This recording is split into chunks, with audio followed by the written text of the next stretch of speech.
자, 이번 시간에는 지난 시간에 이어서 전산회계 1급 101회분 이론 문제는 설명을 해드렸고요.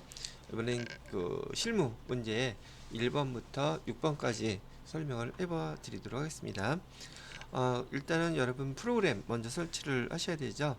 그래서 다운받으셨던 그 폴더에서 우선 기출문제 다운받은 자료 101회 전산회계 1급에서 프로그램을 실행시키려고 하면 여기 기출문제 설치 안내 이 파트에서요 더블 클릭한 다음에 일단 여기 전산 회계 1급에 대한 여기 임시 수험번호 하고요 그 다음에 여기 감독관 번호 미리 메모를 해 놓으셔야 됩니다.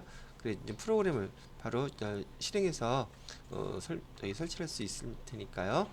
자, 일단 메모해 놓으시고요. 되셨다 그러면은 얘는 나가고요. 그 다음에 프로그램 설치를 해야겠죠. 여기 3교시 더블 클릭하시고요. 그 다음에 여기 틱스라고 되어 있는 거 아이콘을 더블 클릭해서 설치를 시작합니다.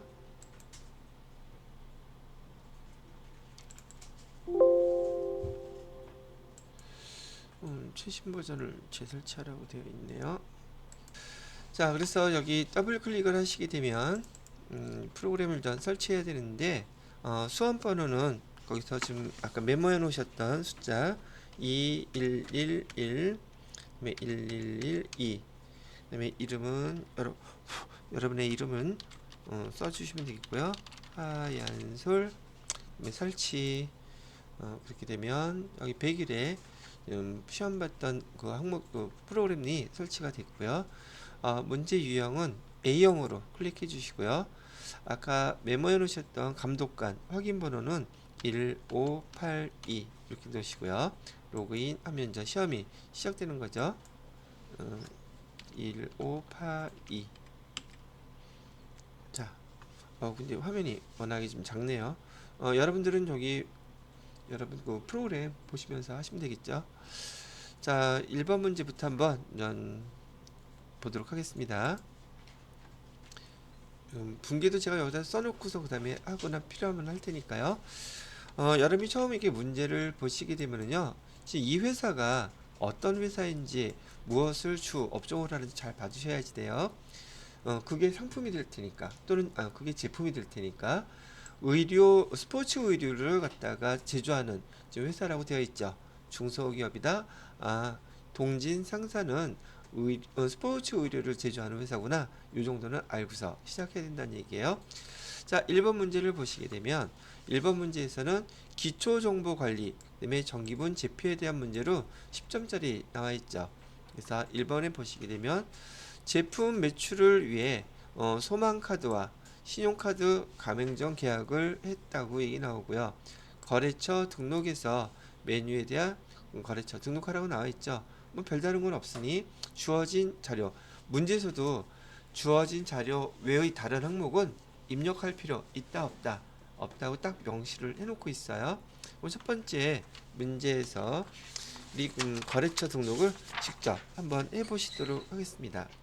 거래처 등록을 하려면 여기 거래처 등록 클릭하셔서요. 자, 거래처 등록에서 맨 밑에 여기 신용카드라 했었죠. 그러면 여기 신용카드 클릭하시고요. 코드 번호는 몇 번이라고 줬냐면 99605라고 줬고요. 그다음에 거래처명은 소망카드, 소망카드. 그다음에 매출이라고 됐었죠. 매출. 자, 그다음에 가맹점 번호, 가맹점 번호에다가 주어진 자료가 654800341 지금 주어진 네 가지 자료 다 입력 끝났죠. 그래서 이렇게 입력하면은 첫 번째 문제는 주어진 문제대로 입력을 마무리하게 되는 것입니다. 자, 그 다음에 두 번째 문제를 보시게 되면 계정 과목 및 적요 등록에서 계정 과목 등록하라고 되어 있죠. 코드 번호 지금 이거는 우리 회사에서 없던 계정 과목인데 회사의 필요에 의해서 지금 계정 과목을 등록하는 거잖아요. 그러면 계정 과목 및 적요 등록 먼저 클릭하시고요. 자, 얘는 나가도 되겠죠. 두 번째 계정 과목 및 적요 등록 클릭하신 다음에 코드 번호 800번대는 판관비죠.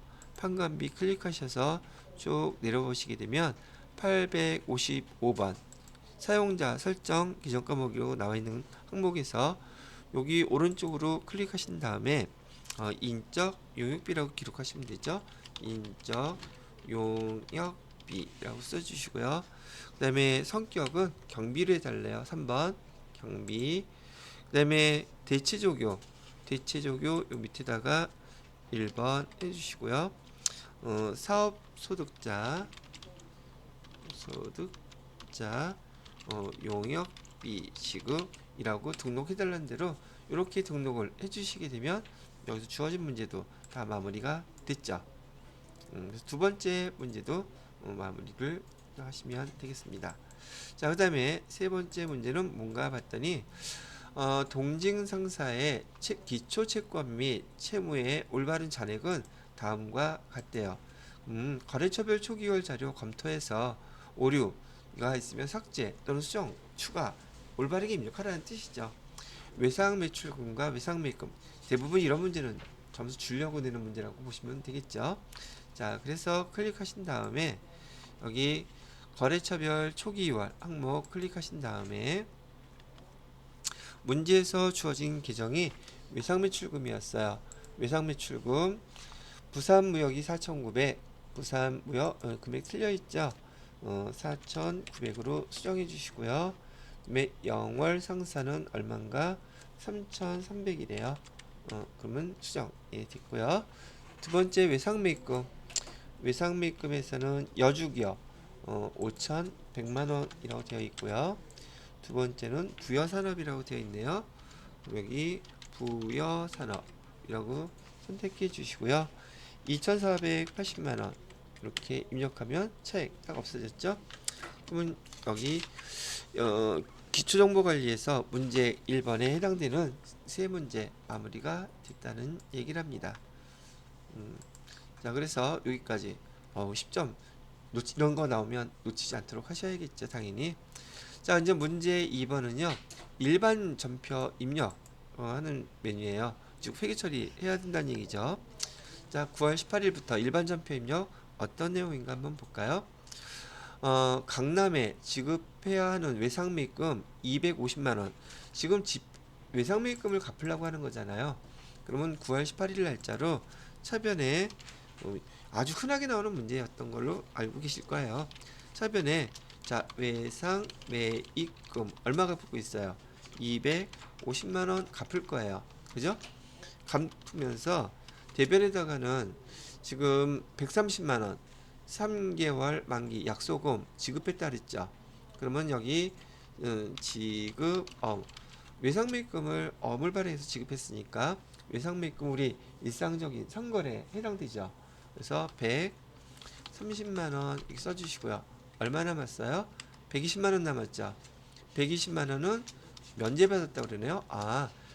여기 외상매입금을 면제받았을 때 어떤 계정 쓸 줄 아세요? 물어보는 거죠. 채무잖아요. 채무가 면제된 거예요. 채무 면제를 받아서 이익이 생겼어요. 그래서 채무 면제 이익이라고 이 120만원 써주시면 되겠죠. 1번 문제는 이렇게 처리해 주시면 됩니다. 그럼 저도 이 계정대로 또 외상매입금에 당연히 거래처 입력해야 되죠. 지급액에도 여기 당연히 거래처 써주셔야 돼요. 안 하면 감점당하니까. 근데 채무면제 이익은 이익계정이므로 거래처 필요 없죠. 자, 그래서 9월 18일 거 일반전표 입력에다가 입력해 보도록 할게요. 여기 일반전표 입력 클릭하시고요. 날짜는 9월 18일로 해주시고요. 차변에다가 외상매입금 거래처는 어디 거 외상매입금이라고 되어 있어요. 강남 거 강남 금액은 250만원 대변에다가는 지급엄을 줬네요. 똑같이 강남에다가 줬겠죠. 금액은 130만원 그 다음에 나머지 금액은 채무 면제를 받았대요. 채무 면제 이익에서 120만원 이렇게 입력해 주시면 첫 번째 문제는 마무리가 됐습니다. 자, 그 다음에 두 번째 문제는 10월 13일 날 제품, 지난번에 우리 잠깐 봤을 때 제품인지 상품인지 이거 구분 잘 하시라 했었어요. 제품이에요. 300만원을 거래처 1만 상사에 판매하기로 계약하고, 판매한 거 아니죠. 여기 계약이라는 용어가 쓰여져 있으니 이 계약은 회계상의 거래가 아니므로 지금 이 300만원에 대한 회계 처리할 필요가 있다 없다? 얘는 없어요. 됐죠? 그런데 계약금으로 공급 대가에 20%를 발행해서 당좌수표로 받았대요. 그럼 계약금을 받았으면, 지금 당좌수표를 받았으면 우리 뭐라고 써야 되죠? 거래처가 지금 발행한 당좌수표 받았죠? 그러면 차변에다가 거래처가 발행한 당좌수표는 우리한테 그냥 현금일 뿐이죠. 현금 20%면 얼마요? 2, 3은 6, 60만원 받았겠네요. 60만원 이렇게 받은 것이고요. 대변에다가는 지금 계약금 먼저 받았죠? 선수금 거래처 써주시고요. 60만원 이렇게 해주면 이 문제는 끝났죠. 근데 여기 현금을 받았으니 우리 그 입금전표로 써도 상관없겠죠. 10월 13일 날 입금전표로 선수금, 그다음에 거래처는 1만 상사 이렇게 쓰면 되겠네요. 자, 그럼 요것도 똑같이 입력을 해볼게요. 날짜는 10월 13일 해주시고요. 입금전표 해주시고, 선수금, 거래처는 1만 상사, 금액은 60만원 이렇게 해주시면 되겠네요. 그 다음에 10월 15일 거래, 추석 명절을 맞아 다음과 같이 직원 상여금을 보통이금 계좌에서 지급했대요. 자, 우선 보통이금 계좌에서 지급했다 그러면 여기 보시게 되면 차인 지급에 여기 영업부, 생산부 해서 지금 여기 얼마 나갔어요? 두 개 합쳐서 124만 6천원 나갔죠. 그죠? 그러면 일단 보통예금으로 대변에 보통예금에서 지급된 금액은 124만 6천원, 이건 알겠죠? 자, 그렇다면 지금 여기 차변에 추석 맞아서 상여금 줬대잖아요. 지난번에 그 시험 보고 나서 저한테 이거 얘기했었죠. 여기 상여금일 때, 급여일 때는, 월급일 때는 급여라고 쓰시고요. 상여일 때는 상여금 쓰시면 돼요. 근데 여기 지금 상여금이 여기 영업부하고 생산부하고 금액이 지금 나뉘어져 있죠. 상여금은 급여처럼 비용 계정이에요. 비용 계정이니까 800번, 500번 구분해서 써주셔야 된단 말이죠. 그러면 이 상여금 위에 거는 영업부니까 상여금 계정 판관비에서 금액 50만원은 상여금으로 주셔야 될 것이고요. 그죠? 그 다음에 또 상여금 어디 거는 저기 생산부 거는 500번대로 해서 90만원, 이렇게 140만원이 상여금으로 나가는 거란 말이죠. 되셨나요? 그런데 상여금도 저기 받는 사람들은 소득이잖아요. 소득을 지급하는 자인 회사는 이렇게 소득을 타인한테 지급할 때는 거기에 해당되는 금액 세금 떼어놔야 되죠. 원천 징수 반드시 해야 돼요. 원천 징수합계 금액은 여기 근로소득세와 지방소득세 합계 금액 얼마로 나와 있어요? 여기 15만 4천원 나와 있죠. 요건 뭐라고 규정 써야 돼요? 급여 때하고 똑같아요. 오케이? 그래서 여러분들이 여기서 회계 처리해야 될 것은 요 항목들이고요. 여기다가 예수금 해서 얼마라고 써야 돼요? 예수금 15만 4천원 이렇게 쓰시게 되면 차변, 대변 합계 금액이 140만원 딱 일치하죠. 이렇게 써주시면 돼요. 사실상 요거 상여금이 아니라 우리 급여로 많이 연습했던 거잖아요. 상여금 처음 배웠으니까 상여금 나오게 되면 계정 그대로 상여금 쓰시면 됩니다. 오케이? 자, 그럼 요 항목을 갖다가 저도 바로 한번 입력을 해보도록 하겠습니다. 일반 전표 입력에다가 날짜는 15일이고요. 차변에다가 상여금 800번대로 얼마냐면은 50만원 써주시면 되겠고요. 그다음에 또 차변에다가 상여금 500번대로 90만원 써주시고요. 대변에다가 보통예금 통장에서 얼마가 나왔냐면 124만 6천원.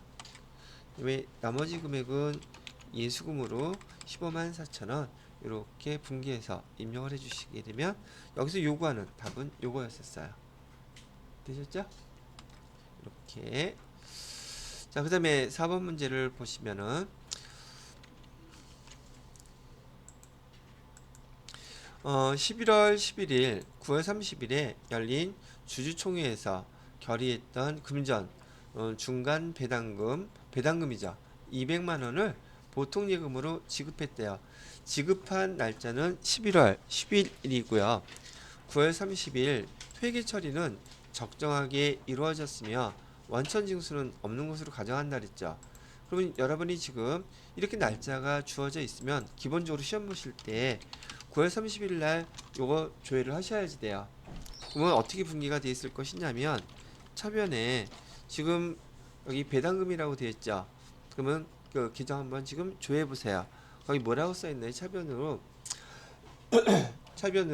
2월 2 잉여금이라고 써져 있죠. 그죠? 그래서 2월 2 잉여금이라고 써 있고 금액은 200만원. 그다음에 대변에는 뭐라고 써 있어요? 돈 아직 지급을 안 했기 때문에 현금 배당인 경우 미지급 배당금 이렇게 써 있죠. 미지급 배당금 200만원. 이렇게 결의가 9월 30일 날 돼 있었는데 얘를 11월 11일 날 지금 지급했다는 얘기잖아요. 그죠? 보통 예금으로. 그럼 차변에 저 미지급 배당금 없어지겠죠. 미지급 배당금 200만원 이렇게 써주시고 대변에다가는 보통예금에서 지급됐다고 했으니 보통예금 200만원 이렇게 지급하면 끝나죠. 여러분들한테 요구했던 것은 바로 요거 물어본 거예요. 그죠? 그럼 11월 11일 날 이렇게 입력을 해주시면 되겠다는 얘기고요. 자, 그러면 저도 그대로 입력하고 11월 11일 날 11월 11일 날 차변에 미지급 배당금 써주시고요. 금액은 200만원. 대변에다가는 보통예금에서 200만원 이렇게 입력을 해주시라고 말씀을 드린 거죠. 오케이? 자, 잠깐 쉬었다가 계속 이어서 하도록 할게요.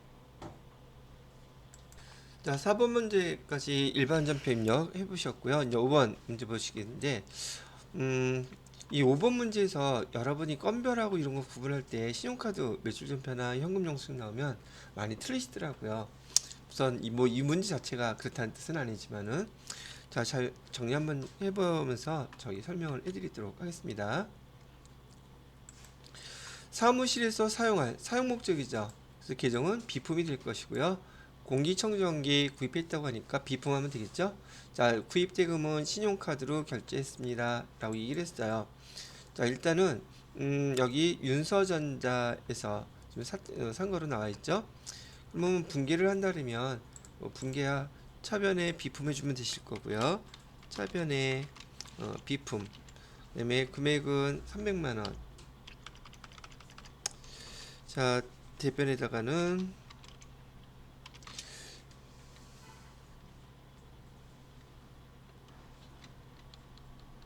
지금 이제 일반 전표 입력이죠. 그래서 카드 대금은 미지급금 계정 사용하라고 되어 있으면서 미지급금 300만원 이렇게 해주시게 되면 되겠고, 자, 그러면 여기 샀는데 지금 뭐죠? 거래처는 미지급금은 BC카드가 돼야 되겠죠? 그 다음에 비품 다른 거 크게 문제될 건 사실 여기는 없겠네요. 그죠? 자, 근데 카드 매출 전표라고 그랬는데 여기 일반 전표 입력에서 문제가 나와가지고 부가세 대금이 아무것도 안 나와 있죠. 이 문제 배운 사람들한테는 조금 헷갈릴 수 있는 문제이긴 하네요. 여하튼 여기 해당되는 것만 먼저 자료에 입력을 해보도록 하겠습니다. 날짜는 12월 28일이고요. 날짜는 12월 28일. 차변에다가는 비품 하면 되겠고요. 금액은 300만원. 대변에다가는 미지급금, 카드는 CT카드. 그래서 300만원. 이렇게 하면 끝났죠? 오케이. 자, 그 다음에 12월 30일 라이브. 동진 상사는 영업부 직원의 퇴직금에 대해서, 영업부 직원 퇴직금, 임직원의 퇴직금에 대해서 확정급여형이라고 DB형 퇴직연금에 가입했다 그랬죠. 확정급여형 그러면 외부 금융기관에다가 이체할 때 급여는 회사에서 저희 주는 거니까 여기 회사에서 자금 운용을 책임진다 그랬었죠. 그래서 얘를 하나의 통장처럼 얘 차변에다가 뭐라고 쓴다 그랬어요? 퇴직연금 운용자산이라고 쓴다 그랬죠. 퇴직연금 운용자산 이렇게 쓰게 되는데 12월분 퇴직연금 납입액이 550만원이었대요. 그래서 550만원 중에서 2%는 금융기관에 지급하는 수수료라고 나와있죠. 이 금액은 그렇다 치고 대변에다가 여기 보통 예금 계좌에서 550만원 나간 거는 변동사항 없음. 자, 그런데 이 550만원 중에서는 지금 수수료가 2% 있다고 하죠. 그죠? 2% 계산기로 두들겨 보시게 되면 11만원 나오게 되는데, 그러면 550만원 중에서 11만원을 빼게 되면 539만원이 지금 퇴직연금 운용자산으로 처리돼야 할 것이고, 나머지 그 수수료는 판관비겠죠? 그래서 수수료 비용 이렇게 해서 판관비라고 800번대 비용으로 해가지고 금액은 11만원 이렇게 처리해 주시면 돼요. 여기에서는 수수료 비용까지 포함시켜서 여러분들한테 질문을 한 것이고요. 여기 확정급여형 외부 금융기관에다가 예치할 때 계정 퇴직연금 운용자산이라고 쓴다는 걸 갖다가 알고 있는지 물어본 문제라고 보시면 되겠죠. 만약에 확정급여형이 아니라 얘가 확정기여형이라고 했으면 뭐라고 써야 되겠어요? 확정기여형, 보통 DC형이라고 부르는 거였었는데, 확정기여형으로 외부 금융기관에다가 이체를 따르면은 얘는 둘 다 비용 처리하라 그랬어요. 어떻게? 차변에다가 퇴직급여. 근데 얘는 비용 처리해야 되는 거기 때문에 800번대 판관비 있다면 판관비에 해당되는 금액, 예를 들어서 똑같이 150만원이라고 가정을 해보면 150만원 이렇게 주셔야 되고, 대변에다가는 보통 예금에서 550만원 똑같이 처리해 주시면, 아니 550만원이 아니죠, 300만원이라고 가정했을 때, 아니 볼까? 550만원, 이게 만약에 생산직계 퇴직급여, 여기 제조 500번대는 제라고 이렇게 표시한다 그랬죠. 여기 금액을 550만원 맞추려면 400만원은 이렇게 되겠죠. 이렇게 해서 저기 퇴직급여 처리를 해주셔야 돼요. 뭐일 때는 확정기여형일 때는. 수수료 비용은 따로따로 구분해서 알려주든지 하겠죠. 근데 지금 제가 알려드리고 싶은 건 그게 아니라, 여기서 확정급여 기여형일 때는 비용 처리, 여기 지금 우리 회계 1급 기준에서 세무이급도 마찬가지예요. 500번대, 800번대 퇴직급여 구분해 주셔야 되고, 확정급여형일 때는 그냥 퇴직연금 운용자산이라고 하는 자산 계정으로 처리한다는 것만 기억해 두시면 되겠습니다. 자, 그럼 저도 똑같이 이거 입력을 해보도록 할게요. 자, 날짜는 12월 30일로 해주시면 되겠고요. 차변에 퇴직연금 운용자산 해갖고 539만원, 그 다음에 차변에다가 800번대 수수료 비용 판관비 11만원, 그 다음에 대변에다가는 보통 예금에서 550만원 이체했어요. 이렇게 표시해 주시면 되겠습니다. 근데 원래는 퇴직연금 운용자산에도 거래처 써주셔야 되거든요. 근데 지금 어느 은행이라고 금융기관이라고 안 나와 있죠. 보통 여기 TET 시험에서는 요거 써주게끔 되어 있는데 여기 세무사회에서는 금융기관에 대해서 시험 문제에서 거래처 입력하라고 안 나오니까 요 정도만 하고 바로 넘어가도록 하겠습니다. 자, 여기까지가 일반 전표 입력의 문제였었고, 이제 문제 3번에서 메인 매출 전표 자료 입력을 해보래요. 자, 그러면 7월 25일 날 거래소부터 보시게 되면은 7월 25일 날 수출 관련 구매 확인서에 근거하여 제품 1000만원 공급가이라고 나와 있죠. 정남에 공급하고 영세율 전자세금 계산서, 얘가 증빙서류죠. 매출의 증빙서류. 그럼 부가세 유형은 12번 그 영세 이게 입력을 하셔야 되겠죠. 자, 우리가 받아야 될 금액은 지금 1000만원인데 7월 15일 날 계약금 200만원 벌써 받았다죠. 대금은 매상으로 했다고 얘기를 하면 자, 우린 차변에다가는 지금 받은 거 있죠. 선수금 받았던 거 빼주란 얘기죠. 200만원 선수금 받았던 거 빼주시고요.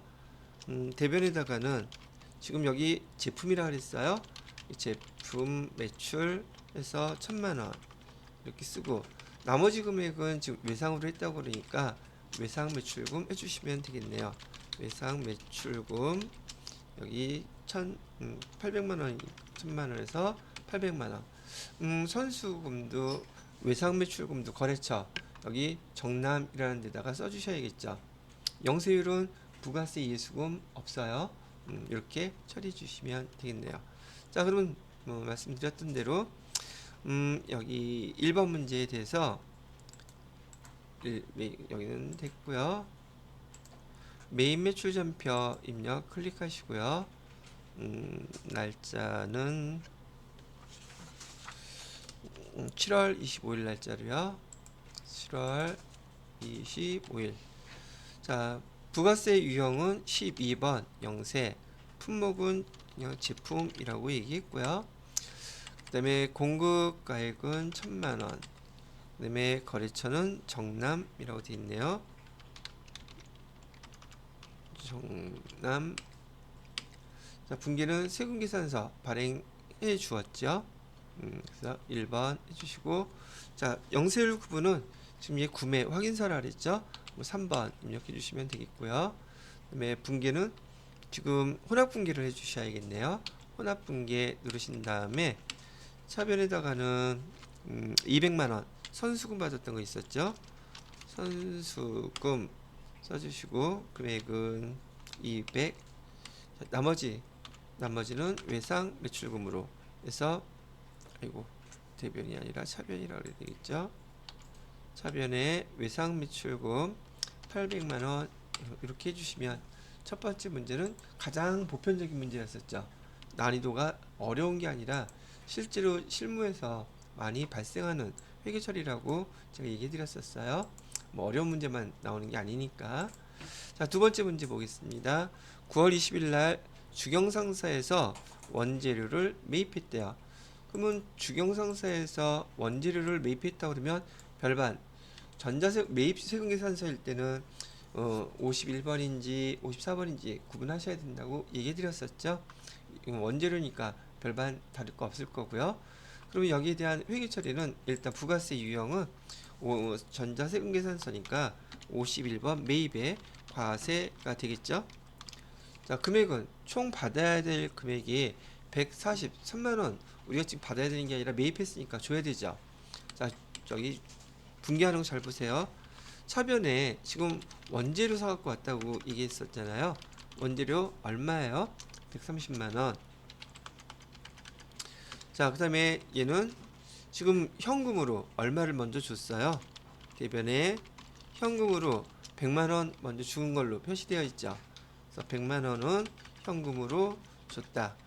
그 다음에 원재료 사갖고 온 거에 대해서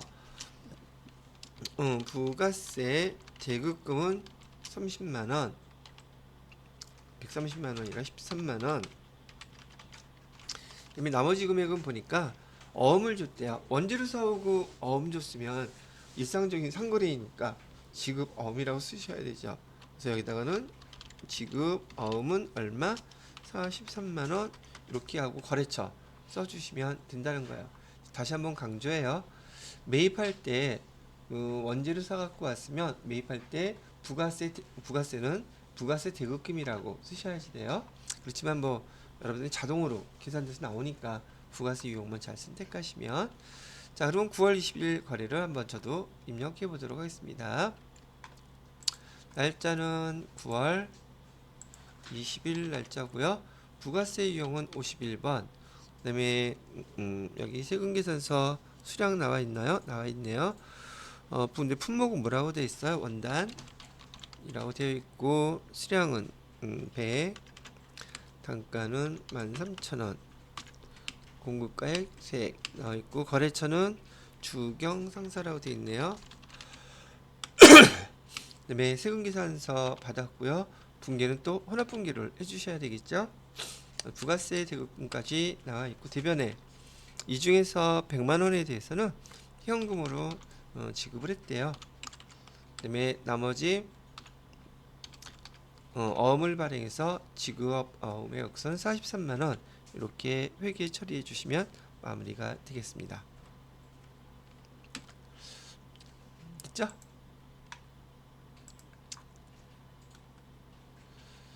자, 그 다음에 26일 거래네요. 영업사원으로부터 영업사원을 대상으로 직장 내 성희롱 예방교육을 실시하고 이는 교육훈련비 나왔다는 뜻이겠네요. 그죠? 예방교육 실시하고 전자계산서 교육이니까 증빙서류는 면세를 받아야 되겠죠. 계산서 발급 받았습니다. 그 다음에 대금 165만원 보통예금에서 이체했어요. 그러면 얘는 차변에다가 우선 지금 여기 전자계산서 받았으니 부가세 유형은 일단 매입이죠. 매입에서 증빙서류가 계산서인이 53번 뭐라고 쓰시면 돼요? 면세 이거 선택하시면 되겠죠. 그다음에 차별에다가는 분기할 때 교육훈련비인데 얘가 800번대예요. 500번대예요. 영업사원이라고 했으니까 800번대 판관비를 주셔야겠죠. 그래서 165만원 이렇게 해주시고요. 대변에다가는 보통 예금에서 165만원 이렇게 해주시면 끝났겠죠. 오케이? 자, 그럼 요거 내용을 그대로 또 입력을 해보도록 하겠습니다.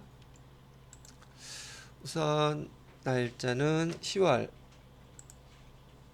26일이 되겠고요. 유형은 계산서를 전자계산서니까 매입에 53번 면세라고 해주시면 되겠고요. 여기 내용은 성희롱 예방 교육 써도 되고요. 그다음에 수량 같은 건 없었고 금액은 165만원. 그다음에 거래처는 어디라 그랬었냐면 예인이라 그랬죠. 예인 계산서 받았고요.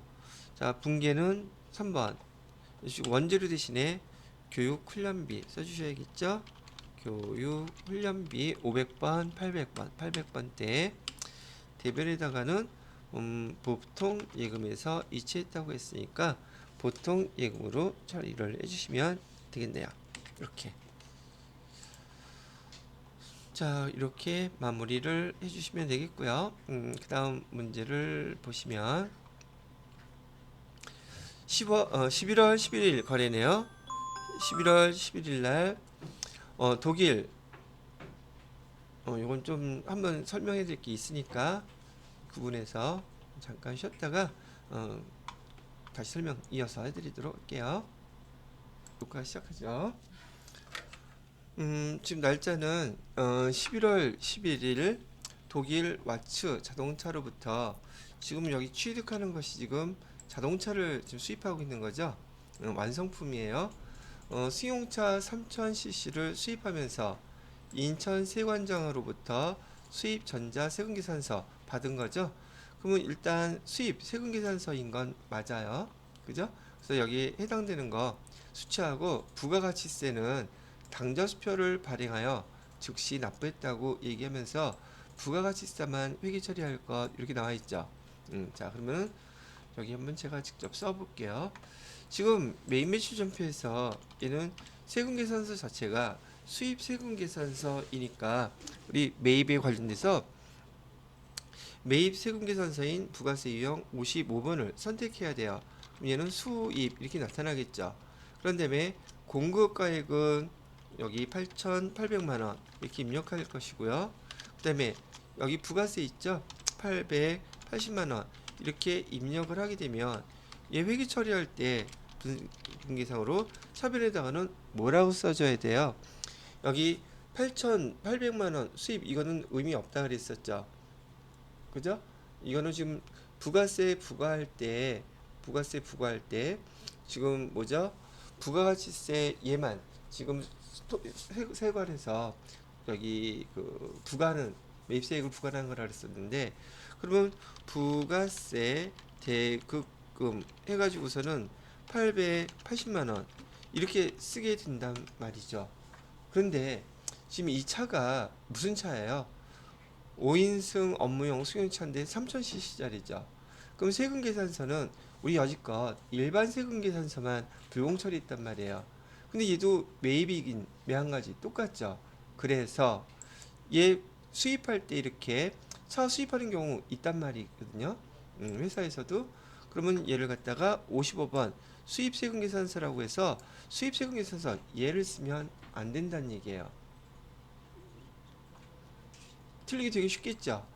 지금 세금계산서는 뭔데 여기 지금 수입 전자 세금계산서라고 써 있는데 55번 수입을 쓰면 안 된다는 얘기를 좀 해드리는 거예요.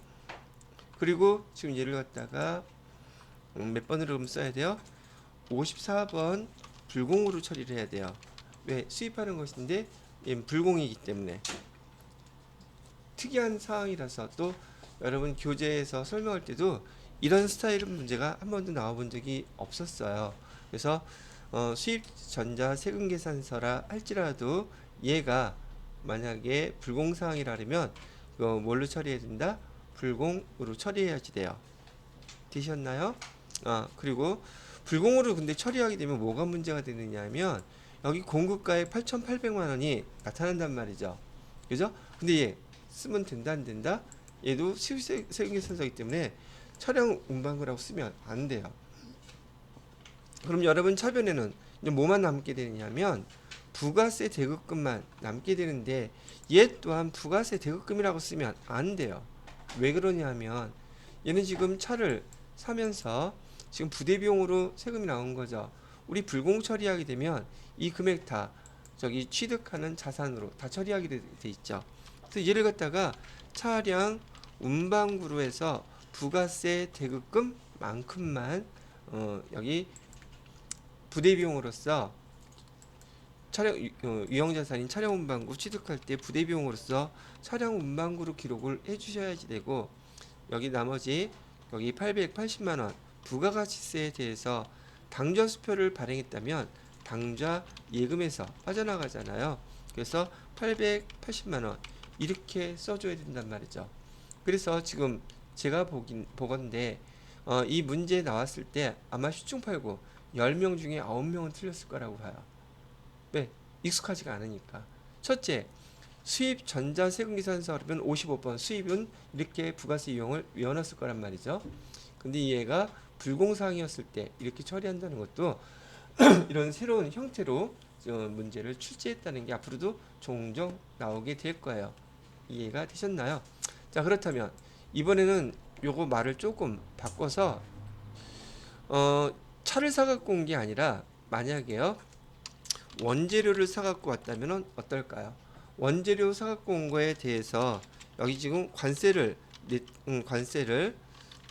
내고서 이런 비용이 발생했다고 하면은 얘는 불공이 아니라 부가세 이용은 그대로 55번 수입 세금계산서 이렇게 처리하면 돼요. 그리고 관세면은 수입을 선택하는 동시에 공급가액은 나타나지 않죠. 여기 그 회계 처리할 때 차변에 부가세 대급금만 나타나요. 55번 그 부가세 유형을 선택하게 되면 그 부가세 대급금에 대해서 원재료에 대한 관세라고 했으므로 원재료에 대한 관세 그냥 원재료라고 쓰시면 되는 거고요. 만약에 부가세를 납부했다 그러면 부가세 대금금 그대로 놔둬야 된단 말이죠. 요거를 구분하시라고 제가 지금 여기 4번 문제 이렇게 해서 하나씩 다시 설명을 해 드린 거예요. 자, 그러면 여기 불공상 수입 전자세금계산서도 어차피 매입이긴 매한가지 똑같죠. 원재료와 관련된 게 아니라 이렇게 완성품을 사갖고 왔는데 얘가 불공사항이라고 하면 수입 세금계산서조차도 54번 불공이라고 입력하고, 그다음에 부가세 대금은 여기 부가세 대금은 어차피 공제 안 되잖아요. 불공사항이기 때문에. 그래서 걔를 뭘로 처리한다? 회계 처리할 때 차량 운반구라는 취득하는 유형자산 명칭으로 써 주셔야 된다는 거죠. 이 난이도가 있었던 문제고, 우리 기출 문제나 또는 저기 다른 그 연습 문제 풀 때도 이런 문제가 거의 나온 적이 없어서 이 문제 이제 한번 배우셨으니까 잘 구분해서 쓰시도록 하십시오. 날짜 저도 한번 입력해 볼게요. 11월 11일 날짜고요. 11월 11일 유형은 불공사항이니까 불공이라고 처리하시고요. 그다음에 품목은 뭐라고 써져 있느냐면 승용차 3000cc 이렇게 쓰면 되겠고요. 공급가액은 8,800만원. 그다음에 거래처는 독일의 어디라고 되어 있어요? 독일이 아니라 세관으로부터 받았죠.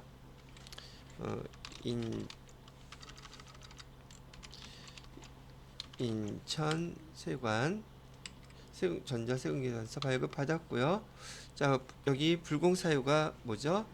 불공사유는 비영업용 소형 수용차와 관련된 거고, 분계는 혼합 분계를 해주시고요.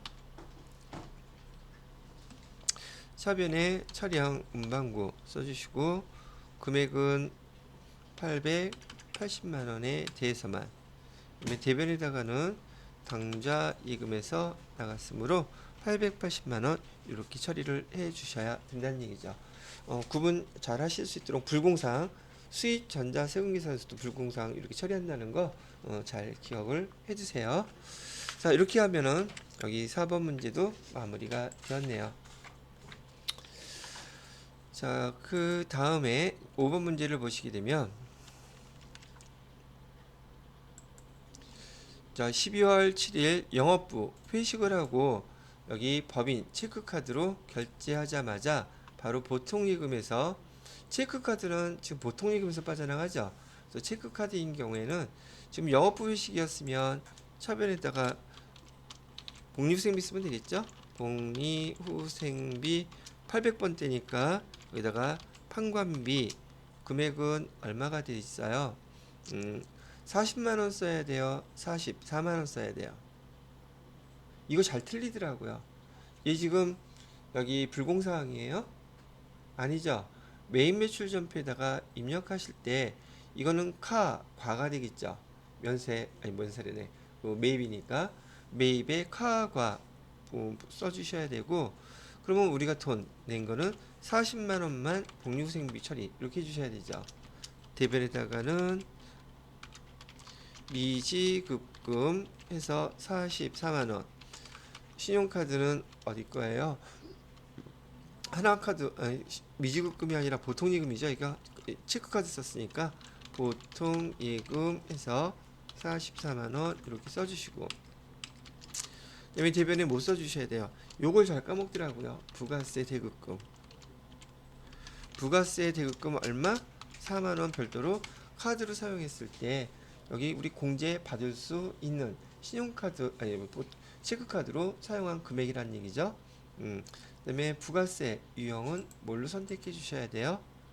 부가세 유형은 57번 과 이렇게 선택해 주셔야겠죠.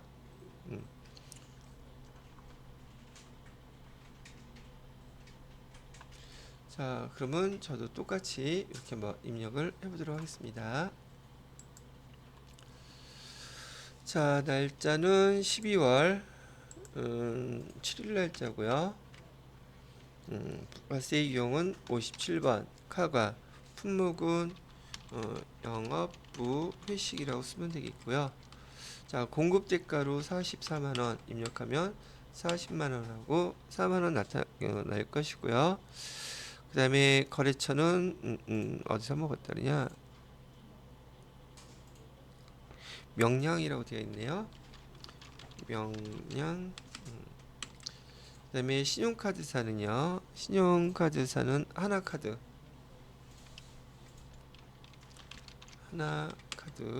해주시고, 분계는 혼합분계 누르셔서 부가세 대급금은 됐고요. 여기 복리후생비 써주시고, 대변에다가는 보통 예금으로 44만 원 이렇게 분계해 주시면 돼요. 카고에 대한 거 체크카드 쓴 걸로 설명드렸죠. 체크카드일 때 대변에 미지급금 아니에요. 체크카드 썼을 때는 반드시 보통예금으로 써주셔야 합니다. 바로 빠져나갈 거니까요. 자, 그렇게 설명해드렸고, 6번째 거 보죠. 12월 30일 개인 사업자인 미래회계학원에 제품 현금으로 판매, 매출이죠 이거, 그죠? 개인 사업자한테 제품을 현금으로 판매하고 현금 영수증 발급했다고 되어 있죠. 거래처 입력하라고 나와 있어요. 거래처는 어디였었어요? 사업자 번호하고 김동진 여기 돼 있죠. 자, 그러면 지금 얘 부가세 유형은 뭘로 입력을 해야 돼요? 매출이니까 22번이고 별반 뭐 사항 없죠. 매출이니까. 그럼 얘는 현과라고 입력해 주시면 되겠고요. 그다음에 제품을 판매했기 때문에 거기 회계 처리할 때 차변에다가는 현금 영수증은 현금을 받았다는 뜻이죠. 660만 원 이렇게 받았다는 뜻이고, 대변에다가는 제품 매출 해서 얼마? 600만 원. 제품을 파는 거에 10% 뭐예요? 부가세 예수금이죠. 그래서 부가세 예수금 해서 60만 원 이렇게 처리해 주시면 된다는 얘기를 합니다. 별반 이상한 거 없죠. 자, 그렇게. 근데 여기는 지금 증빙서류가 현금 영수증인데요. 만약에요, 여기 현금 영수증이라고 하지 않고 그냥 현금만 받았어요. 그리고 증빙서류는 일반 영수증을 발급했다고 하면 얘 현과라고 쓰면 안 돼요. 요 경우에는. 그러면 얘는 증빙서류가 지금 현재 있는 거예요? 없는 거예요? 현금을 받고 일반 영수증은 발급해줬다 그러면 지금 우리가 알고 있는 적격증빙은 없는 거잖아요. 그럴 때는 그런데도 부가세는 납부하겠다고 한다면 얘 유형 증빙서류가 없으므로 얘는 껌별이라고 여기 부가세 이용 선택하셔서 입력하셔야 돼요. 요것도 잘 틀려. 지난번에 내부평가 봤을 때도 보니까 요거 많이 틀리셨더라고요. 그러니까 껌별이 뭔지를 잘 구분을 못한단 말이지. 껌별은 뭐가 껌별이에요? 제품을 갖다가 팔았는데 증빙서류 있다 없다. 증빙서류가 적격증빙이 없어요. 그리고 그냥 돈만 받았어. 또는 일반 영수증이라고 나오게 되면 그 부가세 예수금은 납부하고 싶을 때 부가세 유형 매출 건별로 선택하셔서 입력해 주셔야지 돼요. 되셨죠? 자, 그러면 여기 내용들을 한번 그대로 입력해 보도록 하겠습니다.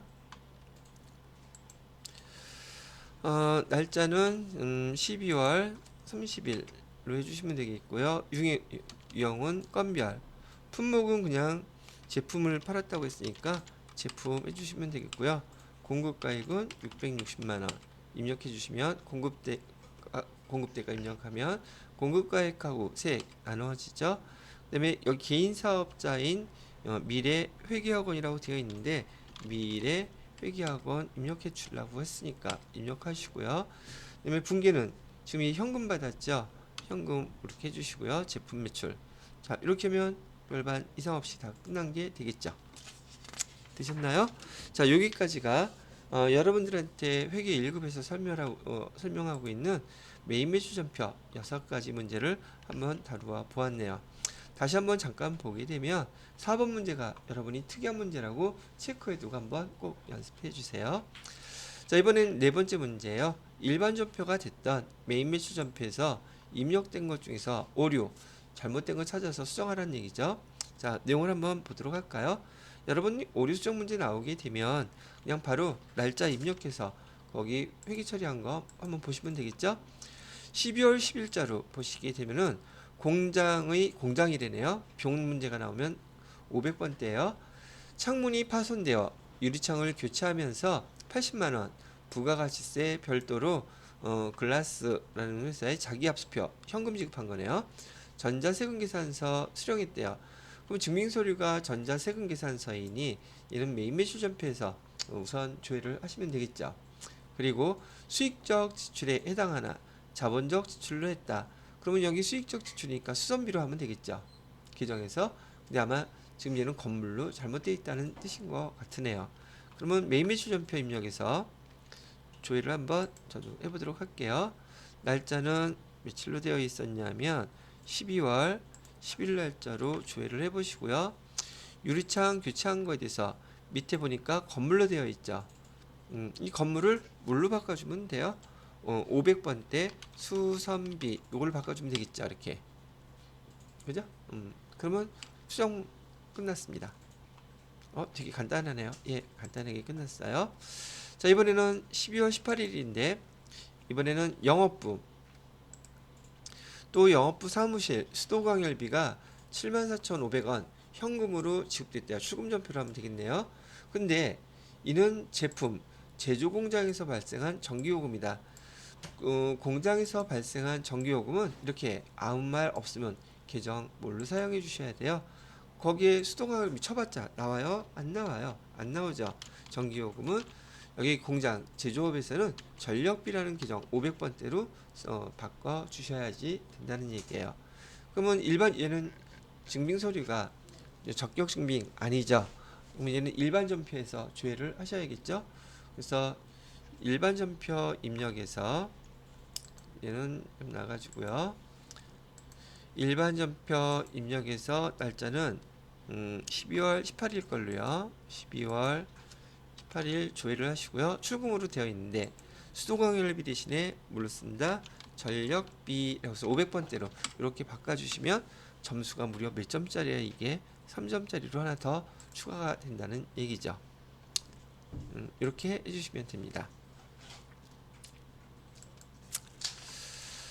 자, 되었고요. 그 다음에 5번 문제는 결산정리사항이네요.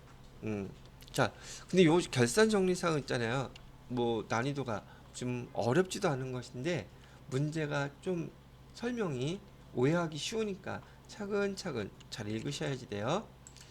자, 문제에서 보시게 되면 결산일 현재라 그랬죠. 12월 31일 현재라는 뜻이에요. 현금 과부족에 대한 원인을 확인한 결과 현금 과부족에 대한 원인이라고 얘기하면 벌써 현금 과부족이 발생했다는 뜻이죠. 그래서 원인을 갖다가 확인해 보니까 영업부 직원의 출장 경비 영수증이 누락된 것으로 판명되어 해당 직원으로부터 영수증 받았다고 그러죠. 그 다음에 이 출장 경비는 여기 여비교통의 기종을 사용하래요. 자, 그러면은 지금 여러분들이 저는 이거 지금 화면 바뀌어서 안 되니까 재무상태표 있죠? 12월달 현재로 재무상태표 한번 보세요. 확인해야 되는 거니까. 그 재무상태표에 현금 과부족 계정 남아있는지 남아있지 않은지 확인하라는 얘기예요. 현금 과부족 계정 남아있어요? 안 남아있어요? 두 개 합쳐있는 23만원이 남아있어야 된단 말이죠. 있어요? 없어요? 있죠? 자, 그러면 얘는 돈 차이가 났을 때 아마 여기 날짜가 며칠 날짜 더블 클릭해 보면 날짜 전표 입력한 날짜 있죠. 며칠 날짜로 돼 있어요. 재무상태표에서 현금과 부족 계정 더블 클릭해 보세요. 전표하고 연결될 거예요. 며칠 날짜로 회계 처리돼 있나요? 안 나와 있어요? 12월 1일? 12월 1일 날 이렇게 회계 처리를 했다는 얘기예요. 차변에 지금 돈이 모자른 거잖아요. 그래서 대변에 현금 과부족 23만 원 이렇게 회계 처리가 되어 있을 것이고, 대변에 지금 현금 그만큼이 모자른 거잖아요. 이렇게 처리가 되어 있는 상태에서 12월 31일이 됐는데 그 차이 원인이 밝혀졌대요. 그러면 차변에 지금 지방 모텔 숙박비 14만 원하고 그다음에 식사한 거 여기 9만 원 합쳐서 얘는 두 개 다 출장 경비는 여비교통비로 처리하라 그랬잖아요. 자, 여비교통비 해갖고서는 23만 원 이렇게 처리하라는 뜻. 됐죠? 그럼 대변에 뭐라고 써야 돼요? 얘가 가끔가다 현금을 잘못 쓴단 말이죠. 그래서 현금 과부족 앞에 기중에 현금 과부족 계정을 사용했었으면 결산할 때에도 얘 떨 때 반드시 이렇게 떨어야지만이 여러분 재무상태표에 현금 과부족 계정이 나타나지 않겠죠. 현금 과부족 계정은 임시 계정으로서 잔액이 절대 남아 있으면 안 된다고 했단 말이에요. 되셨죠? 그래서 지금 여기서 물어본 문제는 바로 이 12월 31일 날 우리 수동결산이라고 그러죠. 수동결산 요 비용 처리 이렇게 해주세요. 얘기를 한 거예요. 그런데 여러분 여기 관련된 답안지에 보시게 되면 여비교통비 금액별로 나눠서 처리한 경우도 있어요. 그죠? 다 따로따로 한 건 한 건 처리해도 되고 뭐만 맞으면 돼. 회계 처리만 정확하게 맞으면 다 맞게 쉽다는 얘기예요. 이해되셨나요? 오케이. 자, 그러면 저 일반 전표 입력에다가 저도 이렇게 입력을 해보도록 하겠습니다. 그래서 일반 전표 입력 12월 31일로 해주시고요. 차별에다가 여비교통비 23만원, 대변에다가는 현금 과부족에서 23만원 이렇게 처리하면 되겠죠? 자, 됐고요. 자, 그 다음에 2번 문제는 11월 25일 미국 K사로부터 차입한 외화 장기 차입금 3,600만원, 3만 달러면 지금 여기 3,600만원을 3만 달러로 저기 나누어 보시게 되면 이때 환율은 얼마였겠어요? 얘가 이건가? 1,200원이었겠죠? 이게 지금 부채예요. 부채인데 지금 결산일 현재 환율이 얼마래요? 1,150원이라고 하죠. 그럼 제가 환율 갖고 먼저 계산하라고 그랬잖아요. 1,200원 갚아야 되는데 지금은 얼마만 갚으면 돼요? 1,150원만 갚으면 되죠. 그럼 1달러당 난 50원. 지금 외화 장기 차입금이 감소해야 되겠죠. 그죠? 왜? 1,200원에서 지금 얼마로 줄어들었으니까 1,150원으로 줄어들었으니 내 부채가 감소했다. 그럼 여기 차별에다가 여기 외화 장기 차입금 얼마? 50원 이렇게 하면 되죠. 그 다음에 대변에다가는 뭐라고 써요? 얘는 실제로 돈 주고받은 거 아니죠. 계정 긴 거 쓰셔야 돼요. 외화 환산이란 말씀 잘했죠. 환산 이익이겠어요? 손실이겠어요? 이익이 되죠. 돈 적게 갚아도 되니까 이익해서 50원 이렇게 쓰면 되는데 50원 곱하기 3만 불 하면 금액 얼마 돼요? 3, 5, 15 150만 원 나오겠죠. 그죠? 곱하기 어디가 있냐, 달러로 지금 뭐죠? 환율로 먼저 간단하게 계산한 다음에요. 여기다가 이렇게 3만 불 곱해서 숫자를 넣어 놓으시면 계산하는 것도 어렵지 않다는 얘기예요. 이해가 되셨죠? 자, 이거는 꼭 환율로 먼저 이런 거 계산하시라고 얘기해 드렸어요. 자, 그래서 얘도 일반 전표 입력에다가 수동결산 항목이기 때문에 11월 25일 날 했던 것들을 12월 31일자로 이렇게 입력을 해줄 거예요. 자, 그래서 날짜 똑같이 12월 31일자로 차변에다가 장기 차입금, 장기 외화 장기 차입금 해놓고 거래처는 어디였었죠? 미국 K사라 그랬죠? 미국 K사라고 써놓고요. 금액은 150만원, 대변에다가는 외 외화 환산 이익 해가지고서는 150만원 이렇게 입력해 주시면 되겠습니다.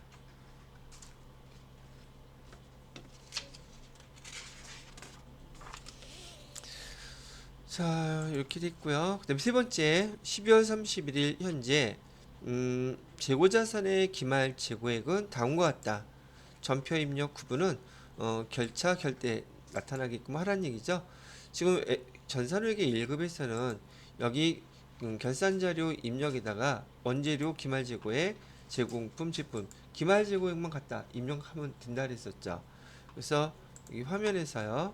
얘는 다 끝났으니까 화면에서 결산자료 입력 클릭하신 다음에요. 월은 1월부터 12월까지 해주시고요. 자, 기말 원재료 재고액 여기 있네요. 여기다가 440만원 이렇게 입력해 주시고요. 자, 매출원가 밑에 쭉 보시게 되면 기말 제공품 재고액 여기 있네요. 기말 제공품 재고액 500만원 입력해 주시고 바로 밑에 기말 제품 재고액 560만원 이렇게 입력해 주신 다음에 문제에서 결차 결대 나오라고 얘기하는 말은 지금 얘가 저기 자동 결산 마지막 문제죠. 결산 파트에서 이거 입력하고 뭐 눌러줘야 된다는 뜻이에요. 전표 추가 눌러줘야 된다는 얘기죠. 전표 추가 눌러주시면 자동 결산 분계 완료되어 있고 분계는 일반 전표 입력이 자동으로 되어 있겠죠. 확인할 필요 있다 없다. 어차피 손 떠난 거예요. 그냥 이렇게 놔두시면 되겠습니다. 자, 그래서 여기 문제까지 일단 결산 문제까지 마무리를 해봤고 마지막 세 문제 얘도 중요하죠. 틀려서도 안 되는 문제이기도 해요. 조회 문제이기 때문에. 자, 첫 번째 문제는요. 1기 부가가치세 예정신고면 월은 4월부터 6월에 해당되는 거죠. 자, 근데 여기 뭘 물어봤느냐 하면 여기 현금 영수증 발행분에 대한 매출 공급가액이 얼마냐고 물어봤어요. 현금 영수증으로 매출한 거 일단 부가가치세 예정신고서에서 구분을 할 수 있는지 한번 보도록 하겠습니다. 자, 그래서 여기 부가가치세 누르시고요. 부가가치세 신고서 클릭해 보시게 되면 일기 예정이라고 그랬으니까 1월부터 3월 31일까지 자, 화면 잠깐 보시게 되면 지금 여기 신용카드하고 현금영수증 두 개가 여기 같이 들어가 있죠.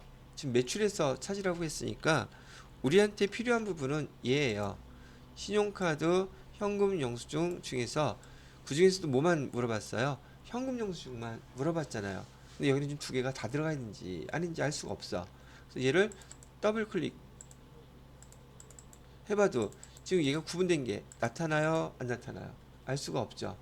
근데 우리가 배웠던 것 중에 장부에서요. 이렇게 그 부가세 매입 매출 전표에다 입력했는데 부가세 유형에서 어떻게 되었는지 구분하는 찾는 방법이 여기 장부관리에서요. 여기 매입 매출장이라고 되어 있는 거 있죠? 이 매입 매출장을 누르게 되면 조회를 하시게 되면 우리 매입 매출 전표 입력에서 부가가치세 유형별로 그 금액을 조회할 수가 있더란 말이죠.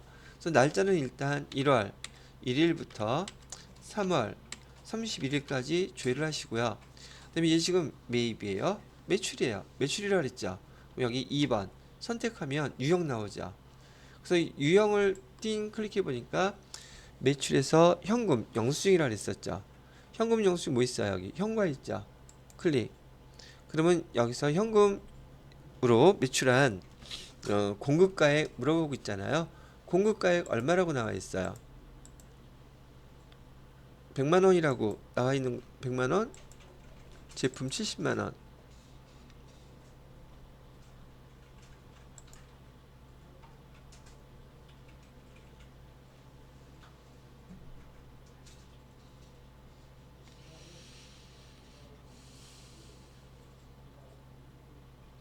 아, 3월 거만 물어봤네. 두 개 다 한 줄 알았어요.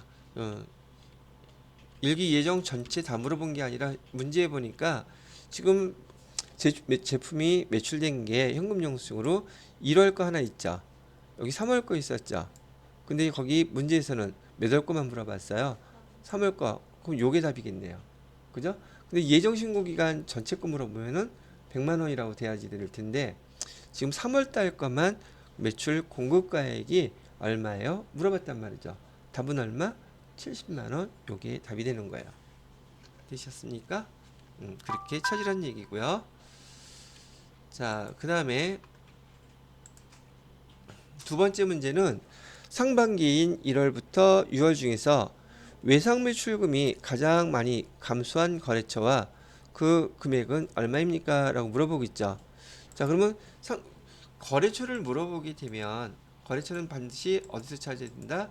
거래처 원장에서 찾으라고 그랬었던 거 기억나시죠? 그래서 거래처 원장 클릭하셔서요. 여기 날짜는 1월부터 상반기라고 했으니까 6월 30일까지 계정 과목은 외상 매출금 물어봤죠? 거래처는 띵띵띵. 자, 그래서 여기서 외상 매출금이 가장 많이 감소한 거래처 어디냐고 물어보고 있죠? 외상 매출금이 많이 감소한 거래처를 보시게 되면 외상 매출금이 왜 감소하죠?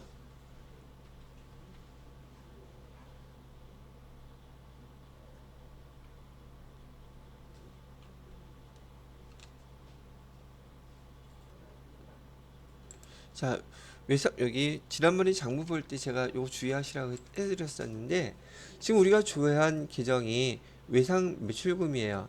외상 매출금에서 차변은 뭘 뜻하죠? 외상 매출금이 증가한 것을 나타냅니다. 얘기했었죠. 그다음에 대변은요. 외상 매출금이 감소한 것을 나타내는 거예요. 물어봤죠. 근데 여기서 문제에서 뭘 물어봤어요? 외상 매출금이 가장 많이 감소한 걸 물어봤잖아요.